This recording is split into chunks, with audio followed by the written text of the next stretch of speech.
Normally, there's no reason why I would be checking this out. This is a This is a Kia Niro EV. I had to think about that name for a second. So this is the Kia Niro, right? And this is an LXS model. So what I'm checking out today is the electric version. Now this is $27,000. And what's this got in there? It looks like it's reasonably typically equipped, but this is $27,000. So my guess is that the actual EV model, and this must be a regular one right here. See, I'm looking for the EV model. The EV, this is the EV. This is the EV EX Premium. Okay, so one of these I'm going to end up driving. This is $47,000. So right away, there's a huge jump in price. Gigantic jump in price. And I see this one right here. This is a plug-in model right there. What's that? This is a plug-in Niro. It plugs right in the damn front. $47,000. So this is what it looks like in black. Oh, and it's got heated and cooled seats. How about that, Tesla? So Tesla will not give you heated and cooled seats in the Model 3 or the Model Y, but for $47,000, which is about $5,000 or $6,000 less than you pay for a Model 3 or Model Y, you can get heated and cooled seats in a damn Kia Niro. And this is the white one. This is a white one. So basically, it's easy to tell the difference. The EVs have the plug in the front, and the regular ones do not. Well, I'll be damned. You get heated and cooled seats for $47,000. Look at that. The heated and cooled. Look at that. Look at that. Heated and cooled seats, man. How do you even say? How do you justify paying damn near $60,000 for a freaking car that doesn't have heated and cooled seats? That's the dumbest shit I ever seen. Stupid ass. Tesla, they need to get rid of Musk. He's already shown what a fuck up he is by betting Tesla's future on Bitcoin, and now they're underwater, and the stock right now is $577. They need to get rid of that guy. He needs to start smoking that goddamn weed on television. Look at that. That's another Kia Niro EV. And this one only has heated seats. So I guess they cheaped out on that. This one's $41,000. Damn those heated and cooled seats, man. They'll charge you up the ass for those. Here's the bottom line. This one's the black one right here. And this one right here is the red one. The bottom line is $47,000. That's what you can expect to pay for one of these that's fully loaded. And that's the EX Premium. Just like this one. This one has the heated and cooled seats. Basically, just by looking in there and seeing if that's got heated and cooled seats, I basically could tell right away what the package option is. And you basically know that you're talking about the $47,000 model that comes with the full ventilated front seats included in the EX Premium. So if you don't get that premium, you just don't get it all. You know, so this one too. This one is the EX Premium. So $47,000 for a car that has a 230-mile electric range. There are some people who will be able to live with that. Like, assume that you drive less than 150 miles a day. And assume that you live in a house and you've got a charger. Oh yeah, well that should be more than enough for the average person. Shouldn't have too much of a problem with a 150-mile typical range, right? So that one right there, EX Premium. All you gotta do is look for that heated and cooled seat button. That right there tells you you're dealing with a winner. And if you go cheap, you will regret it. Do not go cheap. Buy that shit fully loaded. So this way, if you decide later on you want to hold on to it, you won't be longing for features. They also come with moonroofs, I see. There's a moonroof there, moonroof there, moonroof there. Very nice. Look at that minivan there. If they think they're going to sell more of those than Pacifica sold by Chrysler, they're out of their minds. I'm pretty sure it's very nice and everything, but you know, it's just not as luxurious as that Pacifica. That Pacifica is a really awesome, luxurious SUV that pretty much, a minivan, I should say, that does everything. And they even got all-wheel drive on those things now. Amazing. Okay, so normally I would have tried to do a live video, but I'm not going to bother with live video because the internet's not strong enough to do that out here.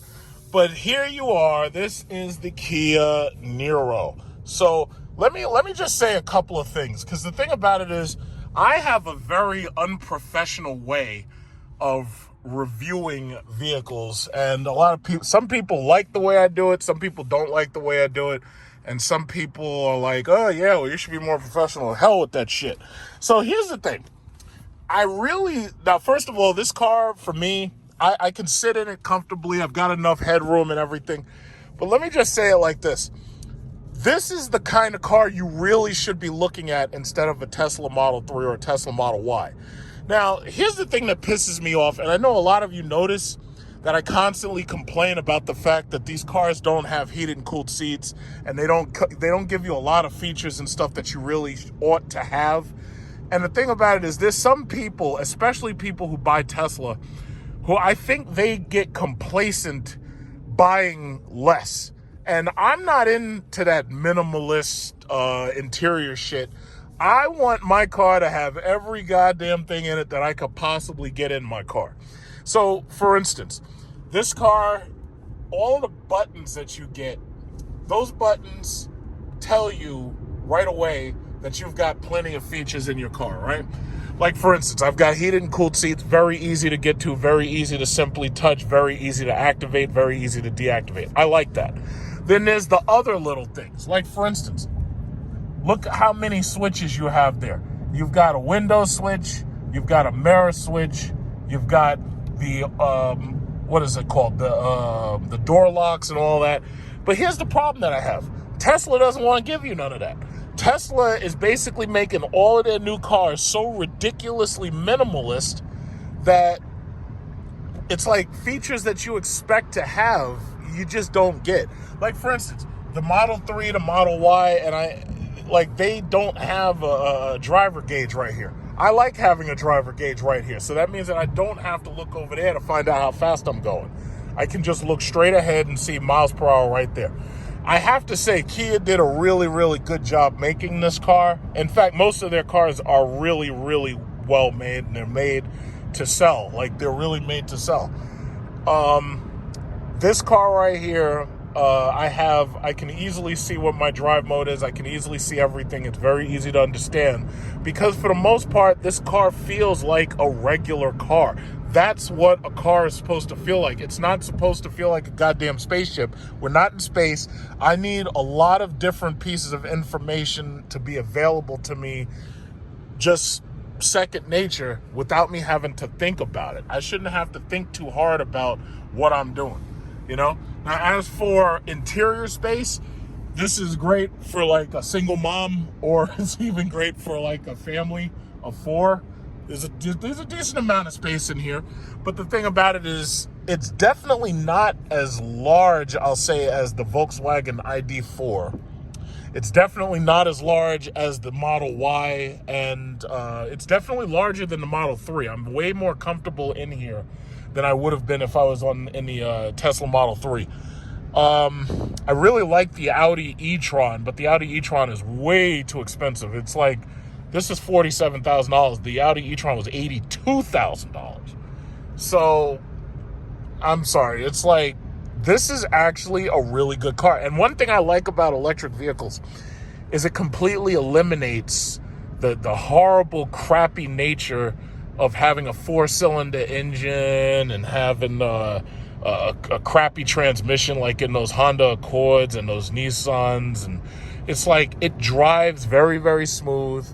And it's just a nice, comfortable, quiet drive, and I really, really like that. In fact, I'm going to get off right here. I'm going to turn back in the other direction. But I'll say this. It's like, this is actually a really, really nicely made car. This is a really nicely made car. And it basically, if you've ever had a Kia before, like if you've ever had a Optima, or if you've ever had pretty much anything made by Kia within the last 5 years, I would go so far as to say that they've pretty much taken all of the parts right out of their part bin and they've used those parts to build this car. And I don't think there's anything really wrong with that, because when you see the exact opposite, you see the way Tesla goes into building their cars, where, you know, what they do is they say, you know what we're going to do is we're going to give you less and less features simply because we don't want to have to, you know, spend more money to develop more features. It's like, that's just dumb. The Model S Plaid mode is $135,000, right? Somewhere around there. It's like close to $140,000. You're going to basically pay $150 by the time you factor in the taxes and everything. And the thing about it is, this interior is actually way better. Now, as far as acceleration goes, obviously these things are nowhere near as fast as those Teslas. The Teslas are like basically the speed kings. But the thing about it is, I've never seen anybody speeding in a Tesla. And the reason why is because they're trying to hypermile those cars so that they can not have to spend a lot of time at the battery charger. And it really makes sense when you think about it. But I really like how you have so many features here. The access is so simple. It's basically like if I took the interior right out of an Optima and just slapped it right in this car and called it a Niro and made it so that it doesn't use gas, and that's it. Some people are going to be like, oh, Truck, why are you reviewing these electric cars? It's like, because I love electric cars. I really, really like them. It's like they are just so different, you know? They're basically appliances. And there's nothing wrong with being an appliance, you know, because the thing about it is not everybody is trying. Look at everybody on these roads. Look at all these econo boxes. Look at that horrible, ugly Nissan right there, and its terrible transmission and its horrible engine. It's like most of these people, they're not trying to buy a supercharged gas guzzler to get back and forth to work. And by the way, let me also mention this. I'm way out in Long Island. This is Bohemia, Long Island. And this is so far away from the city that we are lit like this. If you're driving back and forth from Bohemia or Bay Shore, and you're driving back and forth to work, a car like this horrible, boring Honda Civic is something that you're going to end up having, simply because to drive anything else, it would be ridiculously expensive. And look, one Honda Civic, two Honda Civics, another Honda Civic. The reason why these people are driving these cars is, look at this kid, look at this kid, look at this kid. The reason why people are driving these cars is simply because it's like they have no choice. The gas cost would kill them otherwise, because you spend, I know people who drive 200 miles back and forth to work. To drive that kind of distance back and forth to work, the gas prices would be insane. Now imagine being able to simply drive the car into your yard, plug this bastard in, and by the time you go to sleep and wake up in the morning, all of a sudden you got all your power back. Look at that. That's the Model Y right there. And right now, Teslas are sold out like everywhere. Even the used ones demand a premium price. It's crazy. But the thing about it is, when you have one of these new fangled electric cars, oh, guns and ammo, we know they're doing business. They got a shooting range. All right, so anyway, when you have one of these cars like this, you don't have to pay for gas. It's a great appliance vehicle that you use because you need to go somewhere and you don't want to spend a lot of money. This is like a really good retirement car too.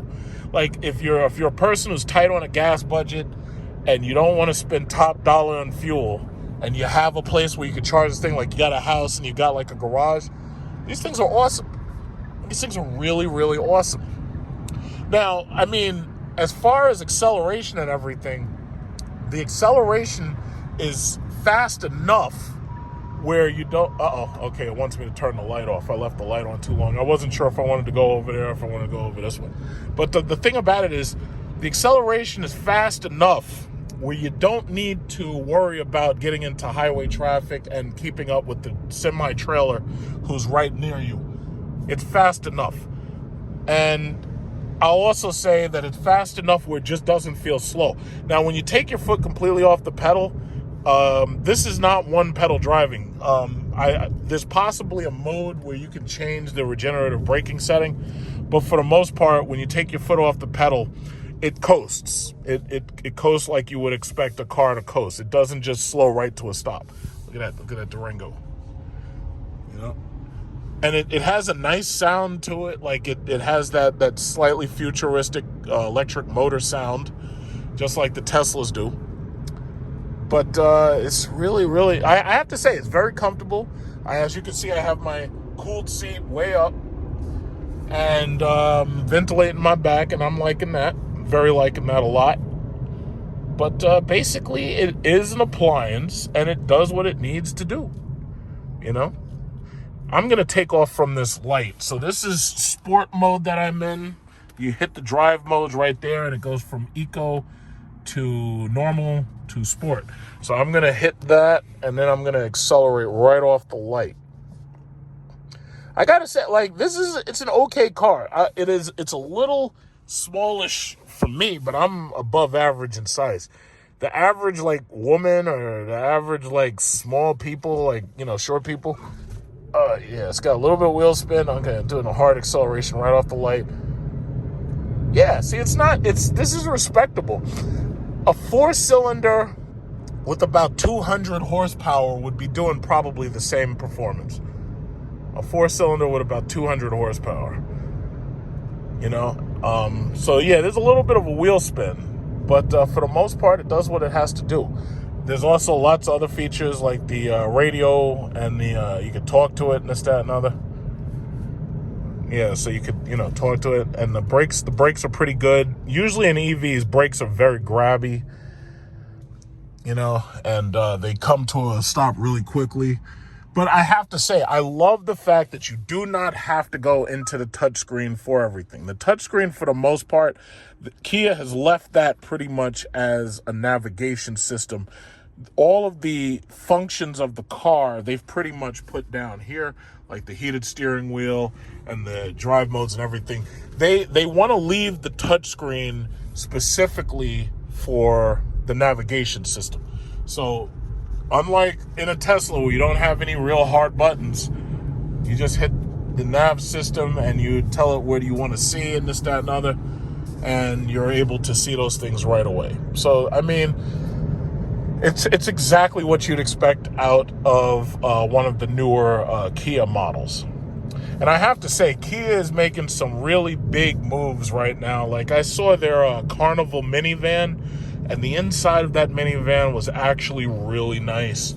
It's definitely, they wanted $47,000 for one that's fully loaded and has TVs in the back and this, that, and other. And that's actually pretty commendable. So you just hit map and it goes to map, but if you hit nav, it goes to the navigation functions, which is pretty smart. So this way you hit that when you go to the map. That's cool. And it also has the radio and the setup buttons right there.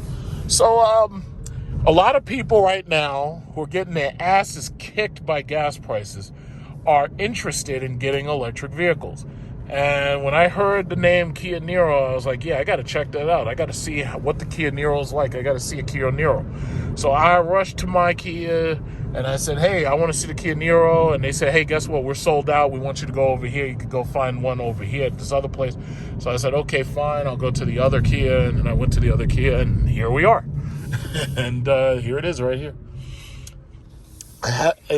You can hear those electric motor sounds. It's very, very, and the inside is very quiet. Like, you don't hear much going on outside. You can see that there's nothing but highway around me. You can see that. It's very, very quiet.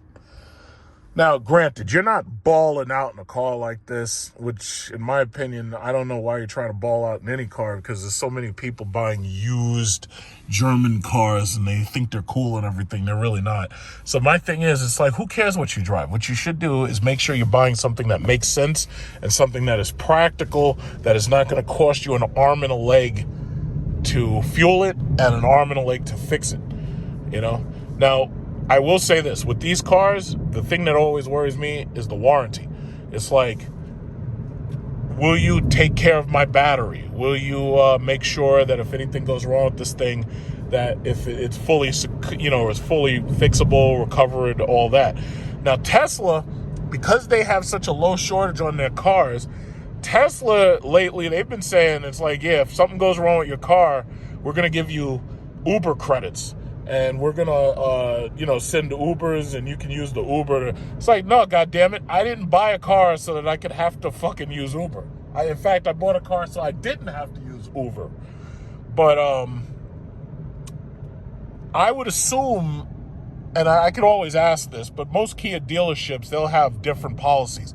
But if something goes wrong with your car and you're dealing with like a big dealer, it's easy for the dealer to say, okay, we'll fix your car and you borrow this other Kia Niro, or you borrow this other Kia Optima or something. And granted, yes, it's annoying that you may have to pay for gas, and they might even actually have an EV to lend you. You never know.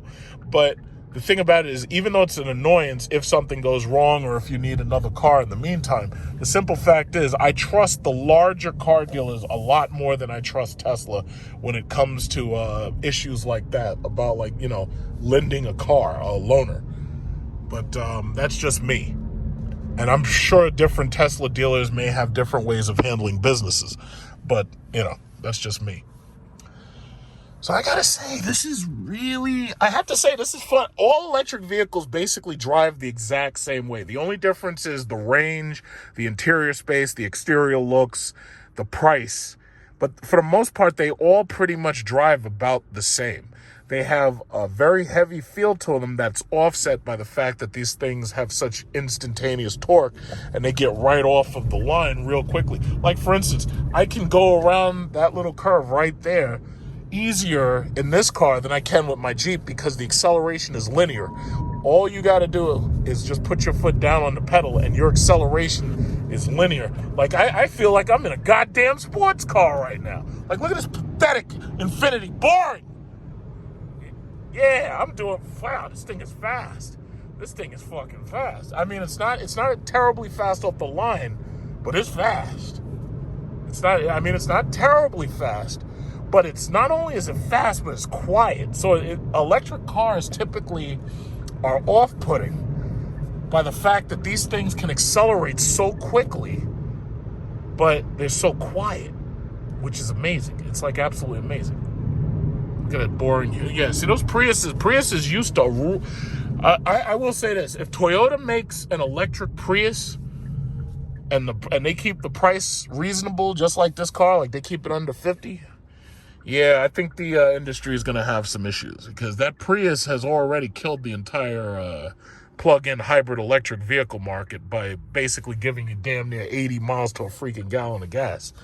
And I do know that there's a plug-in version of that car where you can plug it in or you can use the gas, which means that you never have to worry about range anxiety. Yeah, that's a day to look forward to. And I also know that, there's a lot of car companies right now. Yeah, see, that was a full step up to 35, 40, 50. Once you get past about 20 and 30, that's when you stop getting the wheel slip. But the initial takeoff, there's a lot of wheel slip. I would also assume that because of so much torque going to these wheels, that you're probably going to be looking to replace wheels sooner than you normally would with a regular car. Because the thing about it is when you have a lot of torque, oh shit, what are you doing? What the fuck are you doing? You stupid idiot. What are you doing? That old ass gas burning fossil car. What the hell are you doing? This guy's an idiot. What are you doing? I don't want you behind me. Moron. Moron. You're nearly getting us all killed. Stupid. This guy, he nearly got us all killed.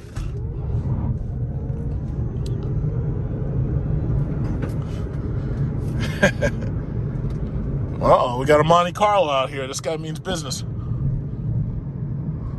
Wait, is that a Monte? What is that damn thing called? Is that a Monte Carlo? I always forget the names of those guys. It is a Monte Carlo, is it? Yeah, it is. I think it is. Yeah, it's Monte Carlo, right? This guy means business. That was a Monte Carlo SS. This guy pulling out in front of me with this old ass GM car. But yeah, that's the thing. Very lovely. I like this. I really like this. It makes me really excited to finally see what Cadillac has in that Lyric which in my opinion has taken way too long to come to market, and I think we have like another year to wait for it. But yeah, so let's see, range 20 miles. So I'm definitely low right now. Definitely low on range. Oh, and there's also, you could slide your phone in there, and it has a wireless charger pad in there. So you just slide your phone in there and it starts charging.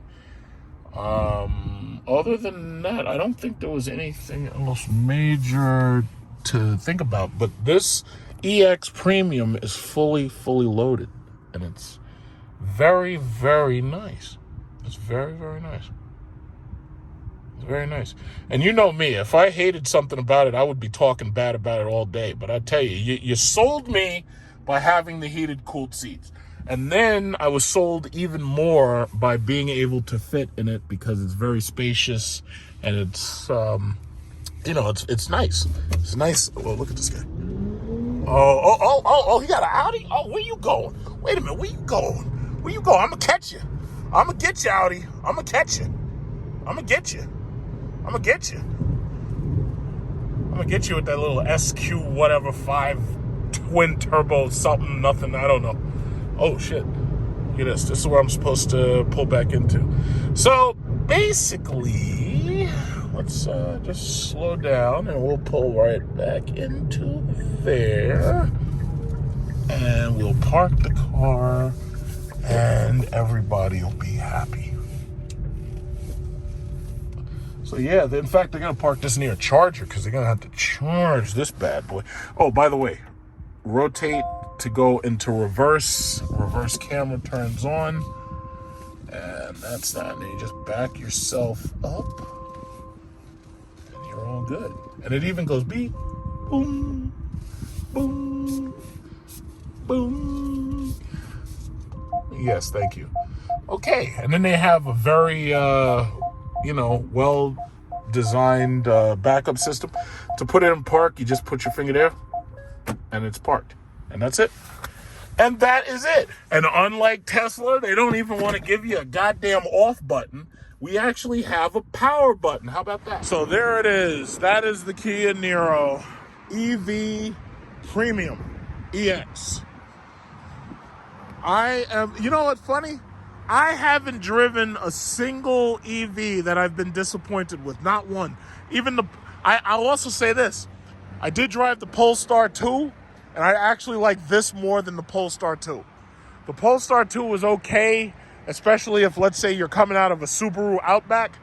But I actually this is more of what every car company needs to take a look at this car. When you're building a small EV, this is what a small EV, this is what it should be. It should be fully goddamn featured. I should have everything I need in the shit. And then after that, you can make it bigger, and you can make something like the size of, I don't know, what is it called? Sportage or some shit like that. I don't know. This is what a small EV should be. Just like you see that car right there? I don't know what that is, but the thing about it is that's a decent small SUV.